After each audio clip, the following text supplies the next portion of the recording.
So, Sonita, I want to start by asking you. I know you've seen that film so many times now, and you told me as well before that you watched a cut of it every single night during the editing process. Yeah.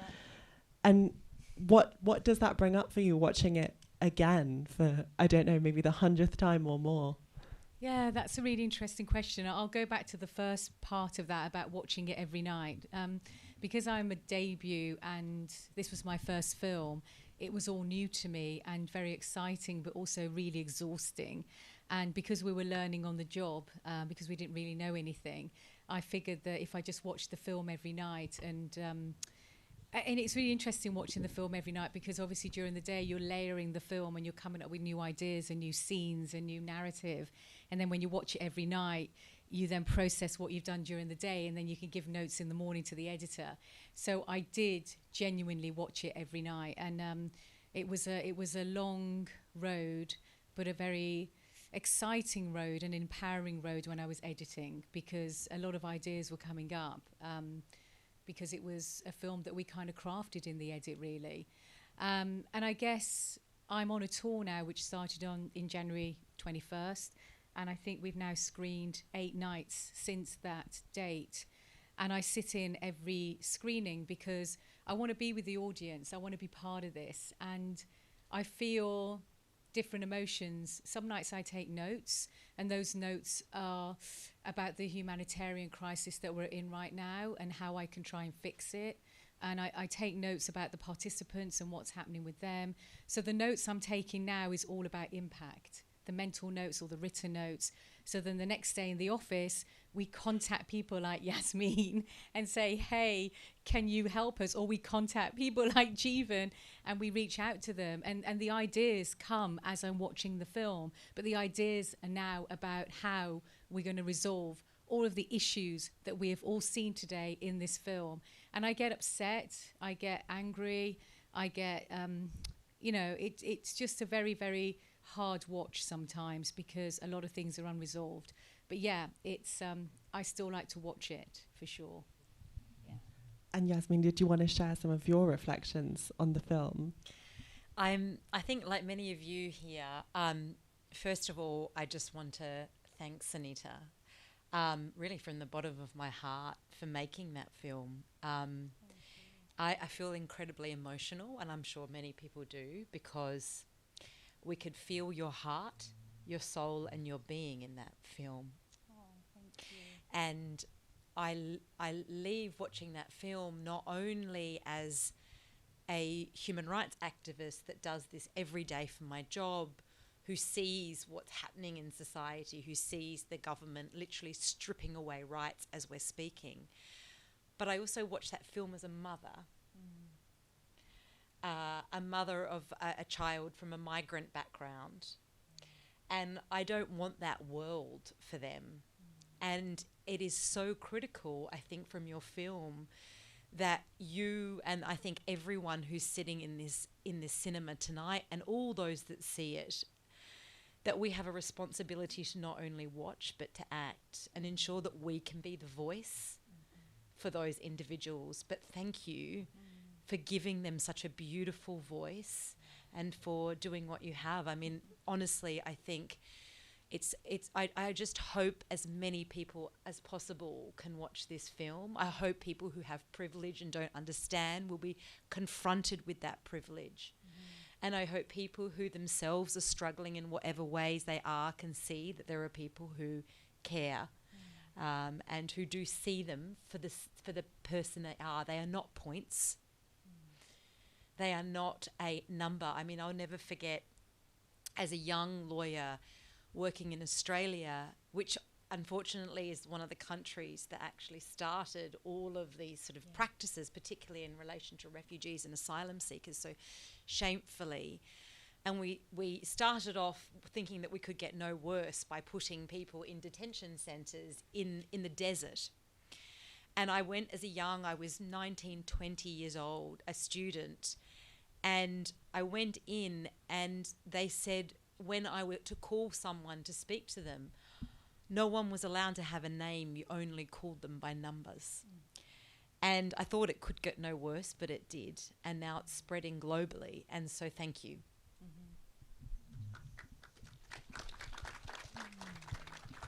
And just on that, Yasmine, I want to ask you about, the current plans for the Nationality and Borders Bill. It's one of the biggest overhauls to the asylum system that we've seen in decades. And we risk people having their British citizenship stripped away randomly, people who've been here for years. And we, as in the film was said, there's this risk that they're speaking about, Priti Patel is speaking about, that these immigration camps could be built in islands, so that the UK government can essentially shirk their responsibilities towards these migrants. How much would that change the current situation that we have, which is already so hostile? It will change it forever, and it will not. And it is going to change it forever. This bill is currently in the House of Lords, and we're campaigning tirelessly alongside 300 other amazing human rights organisations and activists to try and stop it. Unfortunately, the Conservative government have a majority in the Commons, which means that at the very best, we can try and amend and make it better on the edges. But it is not an exaggeration to say that this is the most significant assault on protections to people, to the asylum seeker and refugee regime that's ever happened globally in one piece of legislation. It has taken all of the terrible and unlawful practices that have happened all over the world, from Australia to Greece to elsewhere, and it has been put into one piece of legislation.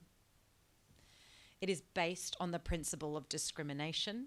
It will criminalise men, women and children who come here to seek asylum, whether or not those people are then subsequently found to be genuine refugees. They will still potentially be criminalised and put in jail. It provides for the ability to be able to put asylum seekers and refugees on another country somewhere else in the world. And we know that the UK has already tried to, and not been successful, seek places that would take these people, and they would inevitably be put in unlawful detention. We also know that it authorises pushbacks, and we know what happens in relation to pushbacks. We know that there's very, very likely that people will die in those scenarios, to such an extent that the border force in the United Kingdom not only has refused to be engaged in these pushbacks that the government said they will, they've taken a legal case against the government, the union. I mean, that says a lot. And then when the government said the Navy, in fact, will do this, the Navy stood up and said, we will not be involved in something that is unlawful. So it is a wholesale assault on the protections that have been built and provided for people who are the most vulnerable people in our entire world. And the sad thing is that this system was actually developed after World War II in response to the Holocaust. And it is now being ripped apart in front of our eyes. And unfortunately, this piece of legislation will likely set a precedent for the rest of the world. So I think we're living in a very, very dangerous time. And I think it's important, though, whilst it's bleak, that we still feel hope that we can do things. We can still make clear we're constituents, and we can make clear to our MPs. We're still people who have a voice, and we shouldn't forget that. And there are many pieces of legislation which I think it's the most wholesale assault on human rights that we have seen to date. And it's certainly not just over the last 1 or 2 years. This has been happening, as your film quite rightly said, now for decades. But it's culminated in the biggest wholesale assault that we've seen. And I think people have to recognise that and have to mobilise, because, our children and grandchildren, they're not going to have the world that we live in and the rights that we have. And Sonita, I know you said when you made this film, you felt like you were living in this particular moment in history. where the present and the past were colliding. And you look at that in the film with Windrush and Partition and these historical events that you explore. But then also so many things were happening when you were filming, which was the pandemic, the Black Lives Matter movement, and this bill. And how did it feel as a filmmaker to be documenting that moment with both past and future staring you in the face? Yeah, it was pretty harrowing at times. I think I was in a lot of darkness, and I didn't sleep very well, and I didn't see my family very much because I just threw myself into this work, into this journalism, into this investigation. I became a journalist, of which I have no skills of, or an investigative journalist, which I've never done before, or even filmmaking. So it was learning something significant and trying to piece it together. I was trying to, just as a stepping outside of all of this, just as a human being, trying to understand what's going on. Like, why is this happening? This can't be happening. When I first learned about NRPF was through Daksha Vasani and through her food bank. And I was like, what, you're helping people that have what? No recourse to public funds? What is that? And then the more I delved into poverty and NRPF and destitution, that's what led me to the hostility and the hostile environment. I didn't know it on the scale of which I know it now. So I think every participant kind of led me to the narrative that was unfolding. And as I was filming, I was then thinking, this hasn't just happened. This hasn't just come about in the last 10 years. This hostility has to stem from somewhere. And that's when I started piecing legislation. And you're right, post-war government were really intrinsically involved in this racist, institutionalized racist legislation that we see today. But I couldn't go back to the Second World War and to that legislation because the film would have been 3 hours. So I went back to the 50s and then I carried it through. And as I was figuring out all of this legislation that pieced to the modern day hostile environment we have, I then started thinking about empire and Brexit and thinking, well, what was happening at that time? And did those big moments in our history inform legislation? And of course they do, and so it was all happening as we were filming. We were researching. My development researcher, now assistant producer, is here tonight. She's been on the project since the beginning. And, there were 3 of us. And we were just in this vortex of development, research and filming and creating. And, I'm glad that we threw ourselves into it because this is a gift to the world now. I really feel that it's on its own journey. Hostile is taking a life of its own and empowering individuals, as Yasmine said, to take their own action. And I think what Yasmine has said is absolutely right. We can mobilize ourselves. We can, at bottom up, we can empower positive change. We just need to do it together.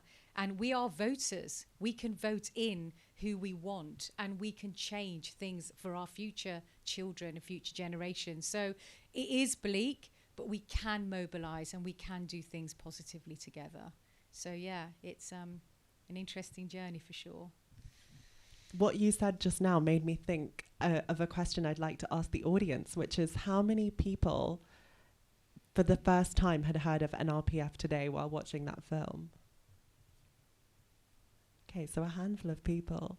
And how many people really discovered what it meant today? Okay, that's a lot more people. So I don't know how the film made you feel about being British, and that's something that's explored in the film, but it definitely made me feel ashamed, and I'm sure that's something a lot of you probably feel as well.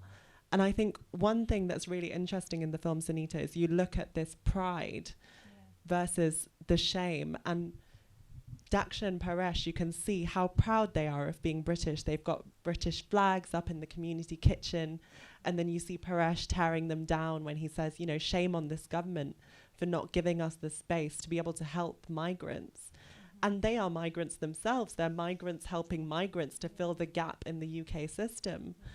And then you see at the end these Brexit voters wearing these dresses and Union Jack flags and using that same pride. And you see the divide and conquer just illustrated in such clear terms. And how was that for you, understanding the extent of that? Yeah, I think divide and rule just kept on coming up as a theme in our research. Divide and rule, keep us separated, segregate us so they can conquer us. And I think that was something that came up continuously in our research. And that harks back to kind of empire. That is the narrative that was inbuilt in that time. And that's what's inbuilt in our modern day policies and legislation.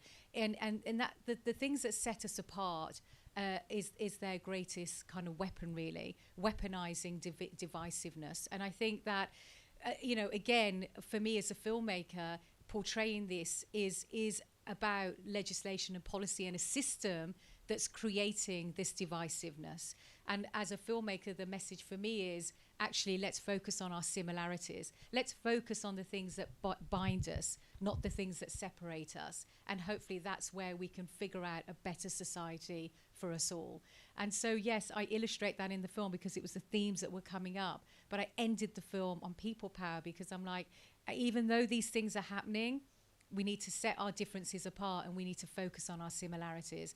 And I think that's how we can overcome divide and rule.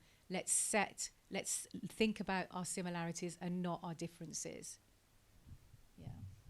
And Yasmine, in terms of how governments are responding to this, we saw that Boris Johnson literally didn't understand NRPF and how it was affecting families. How common is it that we see governments literally unable to understand their own legislation, but they expect migrants coming to this country to file pages and pages and pages of documents with astronomical fees that nobody would understand? Yeah. Well, it is, isn't it? It's the disconnect between the ruling and so-called ruled. And it's also very much, to me, evidence, and I think for other people also evidence of the fact that what has always been done is the use of the other or the marginalised for your own political gain. And so you speak about migrants and you speak about asylum seekers and you speak about these people, as you said, and you pit them against other people. And we know that more than ever in modern day British history, people are accessing food banks. We know there are, children who are living in appalling council temporary accommodation conditions. And so we see a government who is, in relation to the general majority population treating them like that. And we see the way that those that are marginalised and don't even have a voice as part of the majority become the scapegoats. And the fact is, it doesn't matter to Boris Johnson what those people do or what they don't do. What it matters to him is what they represent and how they can be effectively utilised in a narrative. And that's what was displayed very, very powerfully in the film. And I do agree. I think whilst we talk about, and I think talking about rights and the legislation, we need to be conscious of that. We need to also build a narrative, because what the right have done so successfully is created a narrative of division and otherness. And I think it's up to us to create a narrative of togetherness. Yeah. What do we want our society to be? Yes. So I think that's the way that we fight this, is that we fight it with the vision of the world that we want and we know that can be, and that the brilliant and beautiful people in those films are not points, are not pieces of paper. They are our assets. Absolutely. They are our assets. They are our NHS worker, our painter and decorator. They're the student. They are our society. That's our society. They're our people. We are their people, and I was thinking this today. We all have history, our generation, our legacy, our grandparents, great-grandparents. They fought for this society. They fought for us to be here today. My parents, their parents, the wars that they've had to go through, the fight that they've had to go through to get us here today. Let's not give that up lightly. You know, let's fight for everything our ancestors fought for. And that's what I'm fighting for. And that's why I made this film. And that's why I'm going on tour. And that's why I'm going to be there every night. And I'm going to sit with audiences and invite beautiful people like Yasmine and Jeevan. And we're going to talk this out. And people are going to be listening, watching, learning, and they're going to be empowered to do something about it. And what would be your advice to people who might be here today who want to make that difference, who want to build that bridge? Yeah, I think it is really about having a conversation. I mean, it's as simple as that. Start talking to each other about what's happening. And I think, you know, sitting around the dinner table, going to the pub with friends, just, hey, do you know what NRPF is? Have you heard about this hostile environment? Then people start learning and sharing. And information sharing is key, you know, and mobilizing yourself, you know, learning about organizations like Human Rights Watch and the other 299 organizations that are fighting against bills that are currently being passed, and join one of them, or, you know, protest, join groups. But it starts right at the bottom, and it is about raising awareness at grassroots. And then, you know, we're all voters, and then we can all determine our future by the party that we vote. And I don't believe it's just about changing a party, by the way. It's about changing the system. All these governments have been complicit in what we have today. So we want to enact positive change by reviewing the systems that are in place. And by doing that, we can do that together. Yasmine, do you have anything to add? I don't think, other than just to, again, thank you for your time, for putting so much of yourself and your life into that, and also really to thank every one of you who've come here tonight. Mm-hmm. You've all paid to be here, and you've given up your time, and that says a lot about who you are. And I think for someone like me, who often can feel quite it's quite difficult seeing everything that we are in, all the things that are happening, the assault on human rights, the fact that people want to be here, and the fact that people are, you know, part of this, really gives us hope. So I thank you, and thank you for having me. Yeah, thank you. Do we have time to take a couple of questions from the audience? I think so, yeah. Does anyone have a question? Yes. So I currently am in school. Just wait for the microphone, please. Sorry, got the microphone here. It's just turning on.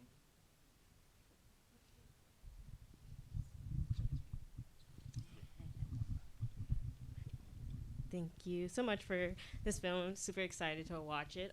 But I moved here recently. I'm a master's student here, and I was pondering the word that you said. It's a vortex of like all the information that you guys gathered, and like linking the past and the current situations. And I felt like my migration story here, not that I'm fully moving here or not yet, but was a vortex, like dealing with moving from the immigration office and getting the visa, and then like how all of that correlated. It was like they didn't care. They didn't want to like help us. Like, how did they think like this taste of come to our country was going to reflect? And I was wondering if in your research of the vortex, did you find like resources for people, students moving, and are they out there to like help us to move? Yeah, I mean, there are a number of organizations. And by the way, everybody, you have a leaflet. On the leaflet, we have our website, we have our Instagram and our Twitter. Please do follow us, because organizations like you mentioned, we repost their work. And also on our website, we've got information of the organizations that we're working with, and particular student organizations actually that offer advice, that help with applications, that are there to support you when you are struggling as a student here from overseas. So absolutely, if you message us, we can connect you.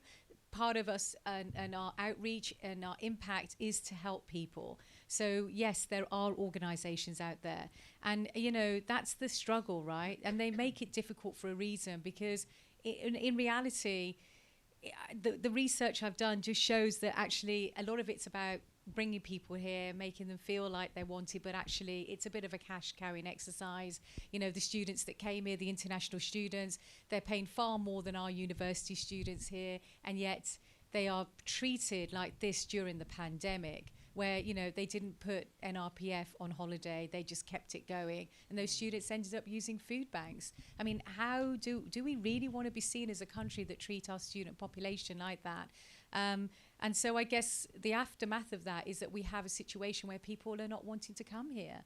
You know, one of Farouk talks about it at the panels, that there's a brain drain. You know, people like him and his friends are just saying, actually, we're going to go somewhere else. Students are now saying, actually, we're going to go somewhere else. And that's the concern and the worry. And that's why we have to overcome the issues that we're facing in the film, so that we don't have a society where we don't have our wonderful international students, our wonderful people that come here from other countries to make our beautiful society that we love. So yeah, reach out to us and we can help you. I think that's a very striking point, because as you said, like, your parents wouldn't have come under the current system, No way. neither would mine. Neither No. one. No, And I'm that's- sure many of you can relate to that as well. Yeah, that's a kind of weird thought, right? To think that we might not even be sitting here, which, yeah, and then it goes into another level of, like, yeah, darkness, as far as I'm concerned, which isn't a good feeling. But yeah, And then it's like the society in the Britain that yeah, people know would be completely different. yeah. So it's definitely quite a striking thought. Mm-hmm. Any other questions from the audience? Felt like I saw a couple of hands. Yeah. Can we get a microphone up there?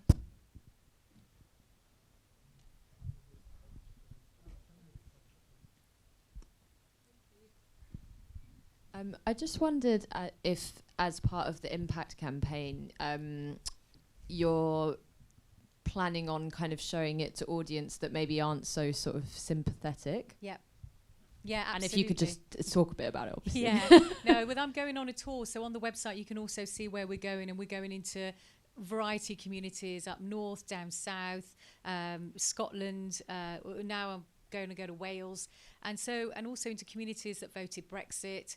And so, yeah, I'm going to go to places where it's going to be a difficult audience. Well, not difficult. I think it's all about unfamiliarity. You know, the environment I grew up in, unfortunately, there was racism, and the way I overcome that was by speaking with a person that was unfamiliar. I didn't really think they were racist. It was more that they just didn't know who I was.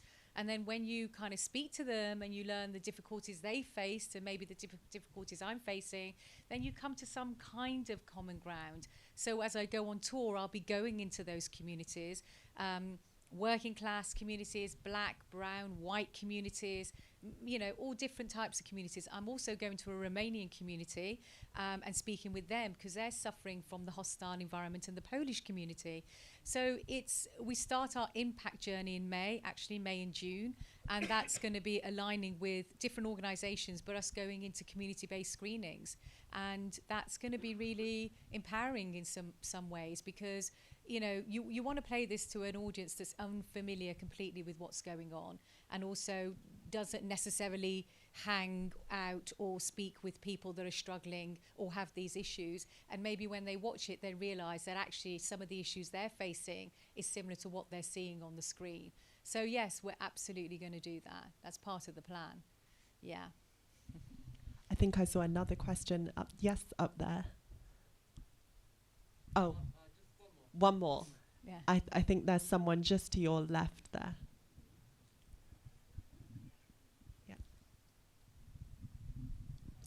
Yeah, just quickly, if I mention the Independent Food Aid Network, I don't know if you've heard of that, but it has quite good coverage, I think, across the country, and they do offer a lot of support, food and other support for people who don't have recourse to public funds, so it's worth looking them up to get more. They're a very campaigning group, so it's worth getting them involved in this.